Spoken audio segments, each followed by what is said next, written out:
Hello, and welcome back to my autobiography called Look in the Shadows. This is chapter 14, The First Adventure. I tried to maintain my composure as I ventured into the airport at Sydney on my first ever journey towards an international destination into a country very different from Australia. As we filed through the security queues, I heard the voice of one of the security officers. "Is this your bag, ma'am?" "Yes," I said. "There's a knife in it." "No, there isn't," was my impertinent immediate reply. I had been very careful during packing to ensure that I had not packed anything so obviously banned from taking on board an aeroplane. However, I was soon to have egg on my face, as a search revealed a tiny paring knife tucked away inside one of the seams in the bag. It must have been there from some previous activity, hidden away, probably for years, out of sight. I was half expecting to be arrested and thrown into prison, if not, at least heavily fined. But the officer kindly threw the knife in the bin and allowed me to continue on, whilst I was trying to hide my embarrassment. A great start to my already anxious-filled journey. Was this how it was going to be, and we weren't even out of the country? It didn't do much to alleviate my apprehension. I had no idea that I would eventually become a hardened traveller, not blinking an eye at transiting through international airports or the myriad of events that can happen in such places. We had to meet up with the missions team at Singapore Changi Airport, which was a delightful experience with its magnificent flower arrays and fish ponds. An airport that would become very familiar to me in the years to come, and a place where I'd feel very much at home. Meeting up was straightforward, and next day, after a night in the transit hotel, was our flight through to Manado. Approaching touchdown revealed a landscape of rusted metal roofs and derelict buildings surrounded by the greenest of green vegetation. I will never forget that first car trip on arrival through a landscape of dwellings very different from our own, with clearly a much lower standard of living and very different lifestyle, though people everywhere seemed to be happy. The following days would be highly structured with a tight itinerary to follow. We had quite strict rules and protocols to follow. We had attended training sessions before we left. We were told not to make any jokes of any form. I thought this was a pretty good idea given the terrible denigrating banter that goes on in Australia. We had to attend very strict briefings throughout the trip, and we were told to eat everything that was put in front of us. Fortunately, the food was quite palatable, though not something that I would choose to eat. You had to be careful of the chili that was present in most of the dishes. We had to learn some basic Indonesian phrases, but most of the negotiations were done through our translator, who would accompany us through the full duration of the trip. We had a strict dress code, no exposed shoulders or knees, and wore our matching polo shirts to most destinations. We were not supposed to ask any questions. Every moment of every day was planned, and we followed the strict schedule. When we met with the staff of Bridge of Hope, we presented them with a painting done by a local Australian artist. Visiting various loan groups throughout the area was a regular event, where we listened to the recounts of how Bridge of Hope had transformed their living conditions. We ended up donating a sprayer to one of the farming loan groups, courtesy of an Australian sponsor. But this got us into trouble with Bridge of Hope, as giving gifts is not part of their charter.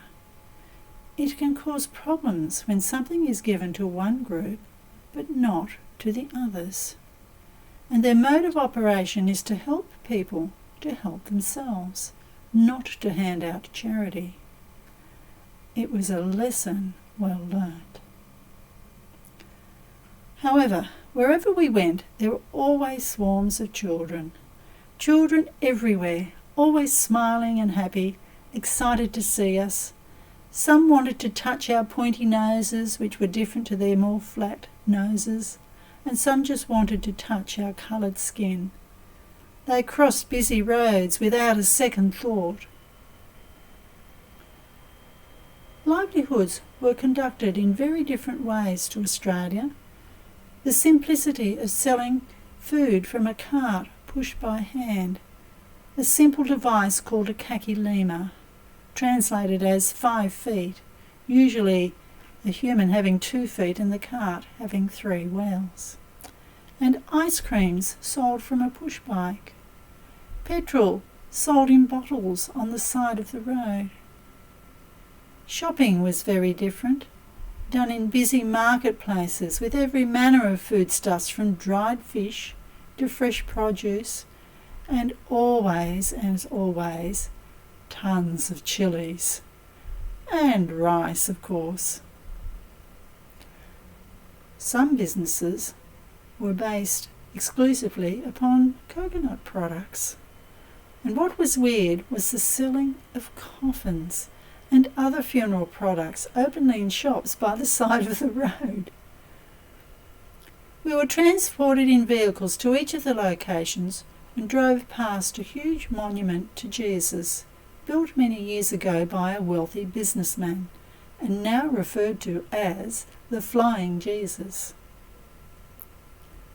We each had to prepare a testimony to be given during one of the meetings with the Bridge of Half staff, and we would attend a local church on the Sunday, a church that was still under construction, where we sat stiffly in the front of the service, rather conscious of being stared at. We would then smile sweetly at the endless photos that would be taken. It was fascinating to look out the window of the car at the very different lifestyle in Australia. In particular, the simplicity of a life that seemed to be from the past, where bullocks are still used to transport materials. How could so many people live a life so different to ours, and yet be only a stone's throw away? You can fly from Australia to Indonesia in less time than you can fly from Sydney to Perth. How can there be such a disparity in living conditions? The very foundation of why we were there were the refugee camps, where people were still living, now 12 years after they were driven from their homes in the islands to the east of Sulawesi. These living conditions were really quite awful, and when we arrived, we were warmly greeted and provided with refreshments of fresh black jasmine tea and fried bananas that were frankly extremely delicious. I've never liked fried bananas in Australia, as they always seemed rather soggy, but these were firm, usually using a variety specially selected for frying and done in a simple batter, which made them taste irresistible. As usual, the area was bedecked with a myriad of children's. This little one is carrying a plastic gun, and her face is covered with a whitening cream. Everywhere, everyone is desperate to remove their tanned skin colour, which I frankly think is more attractive than our anemic skin that burns so easily in the sun. But the good news after visiting this camp was the work being done by Habitat, who were running a project to provide these refugees with proper housing. Tiny dwellings by our standards, but better than the shanty towns that they were living in. This project involved them providing their own labour, bricks being made by hand, and they all have to do all the construction work themselves. They have a small amount that they have to pay, which is much less than what the cost of the buildings would be. The project was particularly effective as the people have a vested interest in their own dwellings, but they're still provided in a way that is affordable for them. We actually had a go at making some of the bricks ourselves.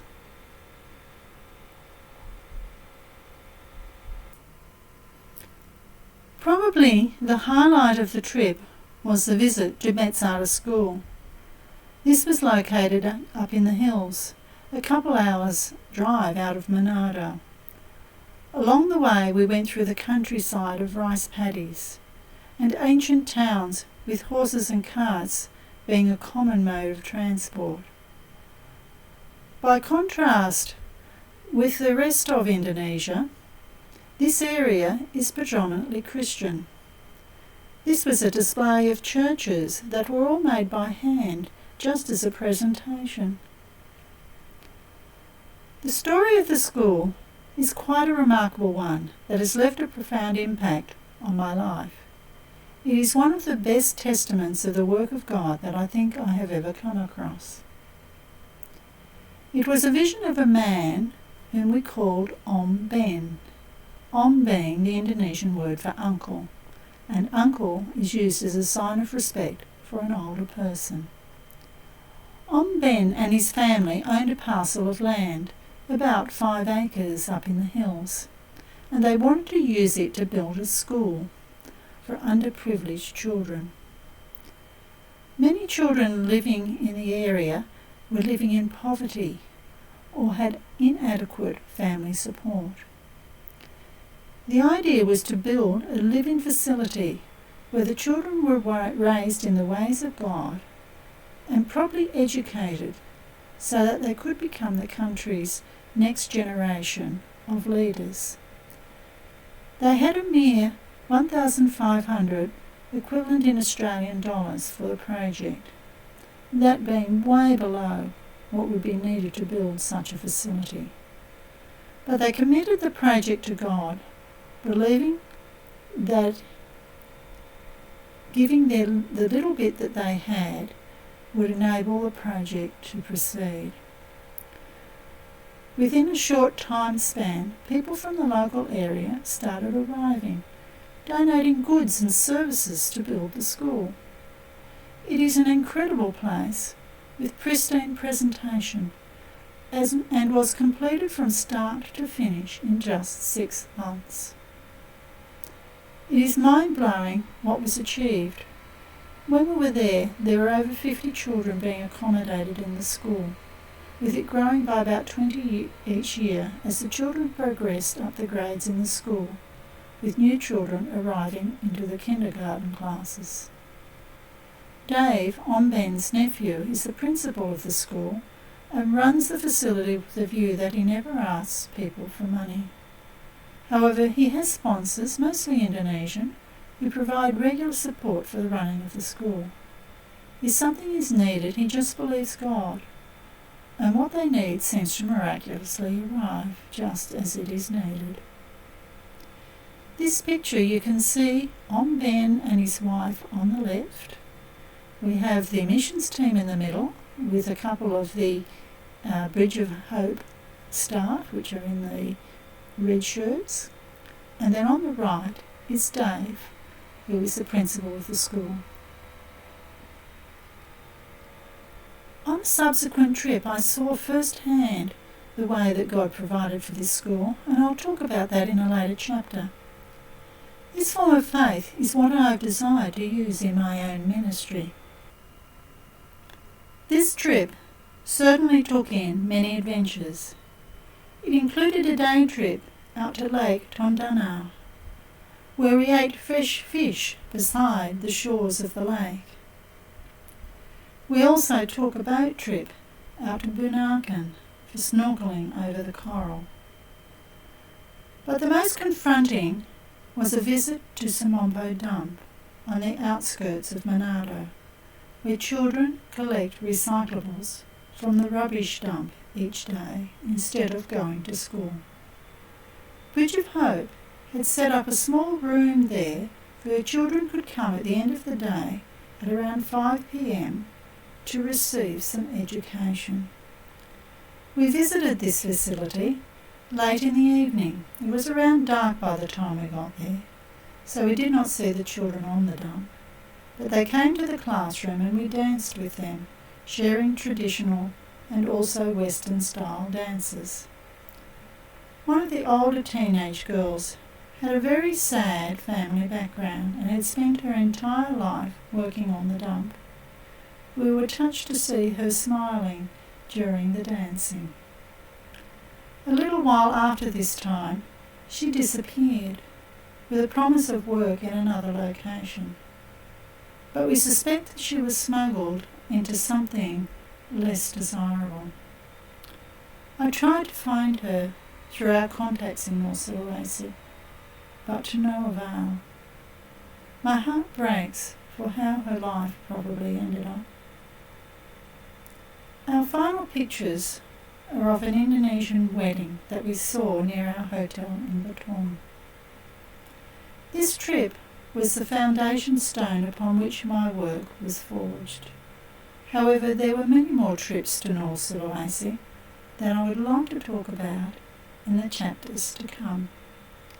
So please subscribe to my channel and hit the like button if you're enjoying the story, and also hit the bell to get notifications when I release more chapters, as there are many, many stories to come. Bye for now.